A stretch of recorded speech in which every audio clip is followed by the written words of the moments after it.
Mushroom gravy எப்படி பண்ணுறதுன்னு பார்க்கலாங்க. கடாயில் எண்ணெய் ஊற்றிக்கோங்க. எண்ணெய் காஞ்சதும் கடுகு, சீரகம், கருவேப்பிலை, 2 பச்சை மிளகா, 2 மீடியம் சைஸ் வெங்காயம் போட்டு நல்லா வதக்கி விட்டுக்கோங்க. 1 ஸ்பூன் இஞ்சி பூண்டு விழுது, அதையும் வதக்கிக்கோங்க. நான் 3 தக்காளி அரைச்சி எடுத்துருக்கேங்க, அதையும் ஆட் பண்ணிக்கோங்க. நல்லா எண்ணெய் பிரிஞ்சு வந்தோடனே 1 ஸ்பூன் கல்லுப்பு ஆட் பண்ணிக்கோங்க. 2 ஸ்பூன் சிக்கன் குழம்பு மசாலா, 1 ஸ்பூன் சில்லி பவுடர், கொஞ்சமாக மஞ்சத்தூள், 2 ஸ்பூன் தனியாத்தூள், 1 ஸ்பூன் காஷ்மீர் சில்லி பவுடர் போட்டு நல்லா வதக்கி விட்டுக்கோங்க. நான் மஷ்ரூமை நல்லா க்ளீன் பண்ணி எடுத்து வச்சுருக்கேங்க, அதையும் ஆட் பண்ணிக்கோங்க.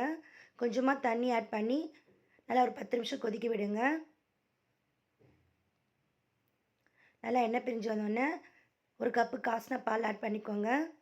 நல்லா கொதிக்க விடுங்க. கொஞ்சமாக மிளகுத்தூள் ஆட் பண்ணிக்கோங்க. கொஞ்சமாக கொத்தமல்லி, 1 ஸ்பூன் நெய் விட்டு இறக்கிடுங்க. நம்ம சூப்பரான மஷ்ரூம் கிரேவி ரெடி ஆகிடுச்சுங்க. நீங்களே வீட்டில் ட்ரை பண்ணி பார்த்துட்டு எப்படி இருக்குன்னு கமெண்ட்ஸை சொல்லுங்கள். லைக் பண்ணுங்கள், ஷேர் பண்ணுங்கள், மறக்காமல் சப்ஸ்கிரைப் பண்ணுங்கள்.